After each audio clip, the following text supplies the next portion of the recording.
ধার্মিক গ্রন্থ অনুসারে যুগের পরিবর্তনের এটা 22তম চক্র চলছে। ভগবদ্গীতাতে এই কথা বর্ণিত রয়েছে। পরিবর্তনই এই সৃষ্টির নিয়ম।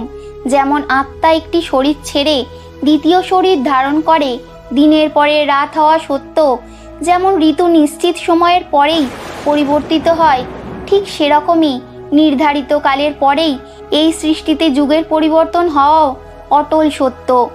যুগ পরিবর্তনের এই চক্র অনুসারে এখন কলিযুগ চলছে। শাস্ত্র অনুসারে কলিযুগ 4,32,000 সাল ধরে চলবে, যার মধ্যে এখন 4,27,000 সাল বেঁচে আছে। অর্থাৎ কলিযুগ শেষ হতে এখনো অনেক সময় বাকি। কিন্তু কলিযুগের অন্ত কেমন হবে এর বর্ণনা ব্রহ্মপুরাণে আছে। ব্রহ্মপুরাণ অনুসারে কলিযুগের শেষ সময়ে মানুষের আয়ু কেবল 20 বছর, মতান্তরে 12 বছর থেকে যাবে। এর ফলে মানব জাতির পতন হবে। মানুষের মধ্যে দ্বেষ আর দুর্ভাবনা বাড়বে। যেমনভাবে সময় এগোতে থাকবে, নদী শুকিয়ে যাবে। অন্যায়ের সাহায্যে ধন উপার্জন করা মানুষের সংখ্যাও বেড়ে যাবে। মানুষ ধনের লোভে কাউকে মেরে ফেলতেও সংকোচ করবে না। কলিযুগের 5,000 বছর পরে গঙ্গা নদী শুকিয়ে যাবে, আর আবারও মা গঙ্গা বৈকুণ্ঠ ধামে ফিরে যাবে। ধীরে ধীরে সব দেবতা ও দেবীরা পৃথিবী ছেড়ে নিজের নিজের ধামে ফিরে যেতে থাকবেন। মানুষ পুজো, কর্মকাণ্ড, উপবাস আর সব ধার্মিক কাজ করা বন্ধ করে দেবে। গরু দুধ দেওয়া বন্ধ করে দেবে। সমাজ হিংসক হয়ে উঠবে। এর মধ্যে যারা বলবান থাকবে তাদেরই রাত চলবে। মানবতা নষ্ট হয়ে যাবে, সম্পর্কও শেষ হয়ে যাবে। এক ভাই অন্য ভাইয়ের শত্রু হয়ে দাঁড়াবে। আর যখন এই আতঙ্ক নিজের চরম সীমা পার হবে, তখন ভগবান বিষ্ণু কল্কি অবতার নেবেন আর পৃথিবী থেকে সমস্ত অধর্মীর নাশ করবেন।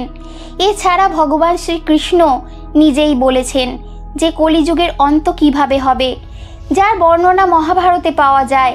শ্রীকৃষ্ণের কথা অনুসারে কলিযুগে এমন মানুষদের রাজ হবে যারা মুখে বলবে এক আর করবে আর এক।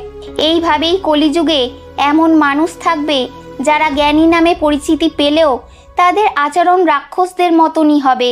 সেই সময় বালকদের জন্য মায়ের মমতা এতটাই বেড়ে যাবে যে শিশুদের বিকাশের কোনো অবকাশই থাকবে না। মোহমায়াতেই মানুষ বরবাদ হয়ে যাবে।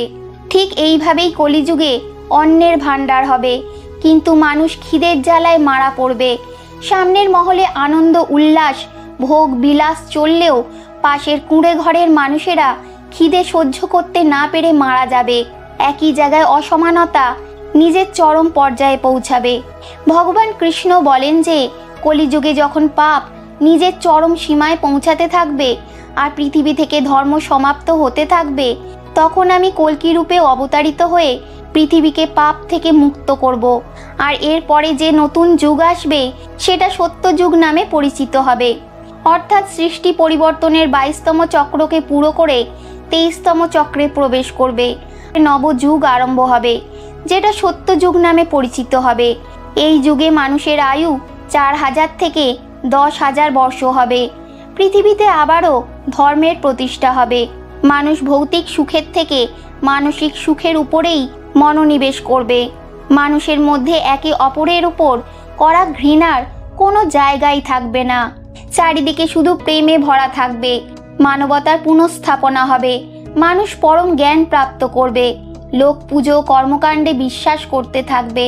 সত্যযুগে মানুষ নিজের তপবলের সাহায্যে দেবী দেবতার সাথে কথা বলতে পারবে। সত্যযুগে মানুষের নিজের শরীরের উপর পূর্ণ নিয়ন্ত্রণ থাকবে। আত্মা আর পরমাত্মার মিলনের ফলে সংসারে সবাই সুখী থাকবে। অর্থাৎ সত্যযুগকে এই সৃষ্টির স্বর্ণযুগও বলা হবে। কিন্তু বন্ধুরা, কলিযুগকে এখন নিজের অনেক লম্বা রাস্তা পার করতে হবে। আর সত্যযুগ আসতে এখনো লাখ লাখ বর্ষ বাকি আছে। তাহলে কেন না আমরা কলিযুগেই নিজের ধর্মকর্মের মাধ্যমে সত্যযুগের মতোই জীবন ধারণ করি? কেননা এটা গ্রন্থেই বলা হয়েছে যে কলিযুগে যে সমস্ত মানুষ ধর্ম আর কর্মে বিশ্বাস রাখবে সে সত্যযুগের মতনই সুখকে প্রাপ্ত করবে।